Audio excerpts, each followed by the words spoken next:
ainda sobre Arthur Lira.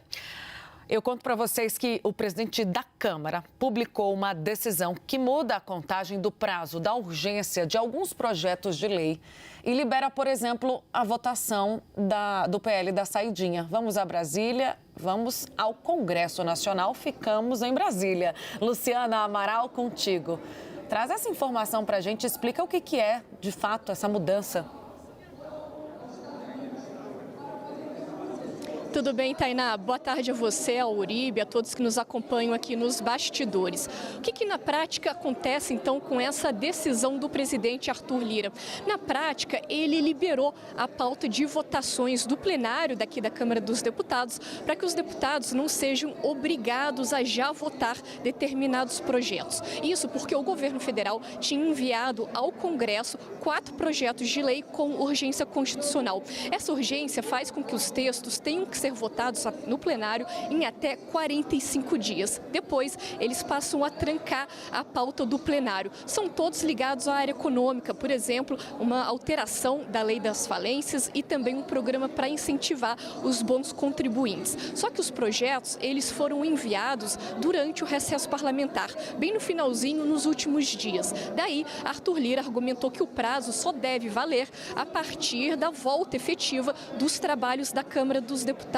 Então, ele alongou esse prazo dos 45 dias para eles já não trancarem a pauta. Com essa decisão, então, os deputados podem já, em tese, votar outros projetos, além de ter mais tempo para negociar esses projetos da pauta econômica do governo federal. E aí, em relação ao que eles já podem votar, tem o projeto que busca limitar as saidinhas de presos aqui no Brasil e a reforma do novo ensino médio. Os relatores desses 2 projetos defendem que esses textos já sejam votados no plenário ainda essa semana. Dizem que os textos estão prontos e já com certo consenso entre os deputados para poderem ser votados. O Guilherme Derrite, relator do projeto das saidinhas, ele já apresentou o parecer dele e ele defende manter o texto exatamente como aprovado no Senado Federal, com então algumas exceções para que os presos do regime semiaberto possam estudar. Já a reforma do ensino médio não tem um consenso fechado entre os deputados federais e o Ministério da Educação.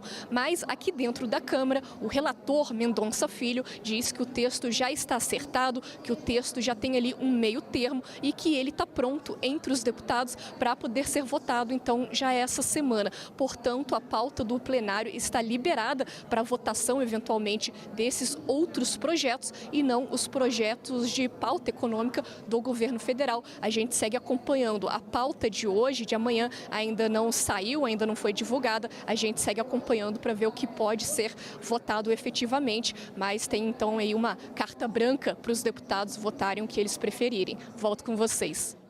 Lu, muito obrigada pelas informações. Vamos aproveitar, então, as informações de Luciana Amaral para mais uma rodada de análise com Larissa Rodrigues e Pedro Venceslau. Larissa, eu quero falar com você sobre essa decisão de alteração na urgência dos projetos de Arthur Lira, que traz um aceno duplo.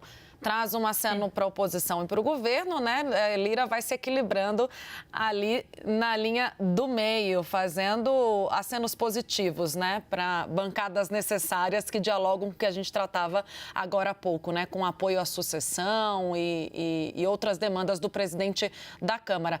Dito isso, Lari, quando a gente compara as pautas de oposição mais relacionadas, né, essas bancadas conservadoras com os pleitos do governo, o governo ainda está em desvantagem, né, porque precisa afinar muito melhor com a sua base aliada os projetos que pretende avançar esse ano.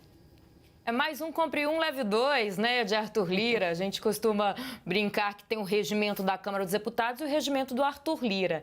E interessante como ele manobrou dessa vez dentro do próprio regimento.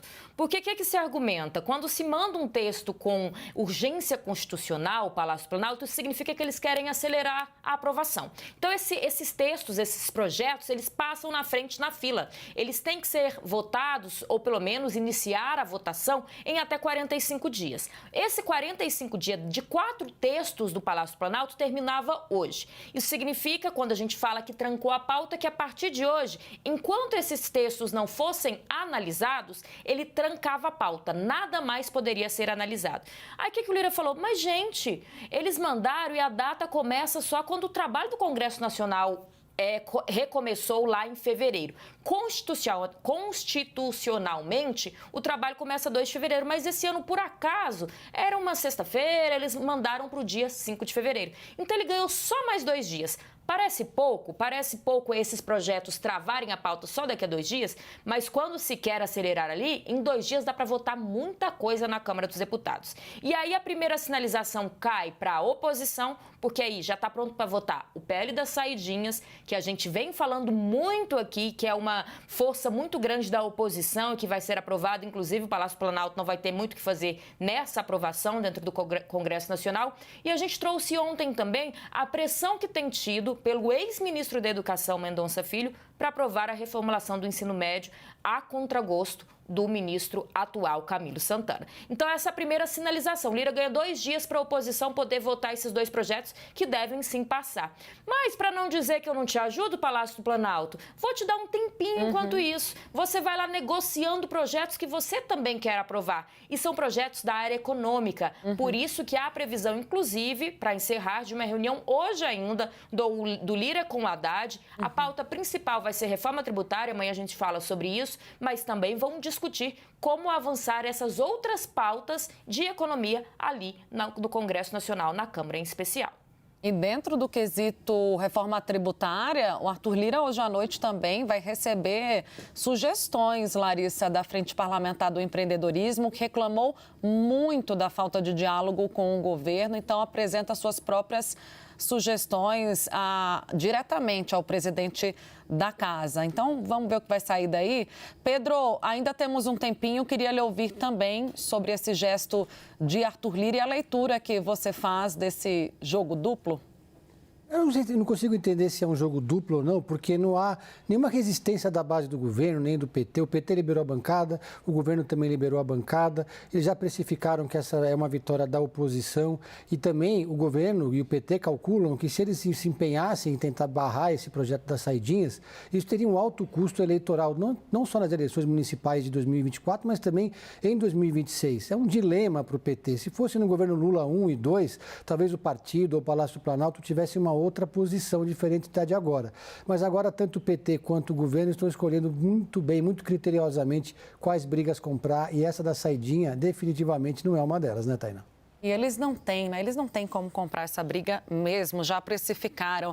Vamos ver o que vai sair lá do Palácio do Planalto em relação ao veto, que a gente tratou durante a semana aqui, da possibilidade de um veto parcial, de ao menos ser um gesto do presidente da República ao seu ministro da Justiça, que já deixou claro que é contra o fim das saidinhas. Portanto, deve haver algum alinhamento para remeter esse veto ao Congresso Nacional, veto esse que também o Palácio do Planalto sabe tende a ser derrubado.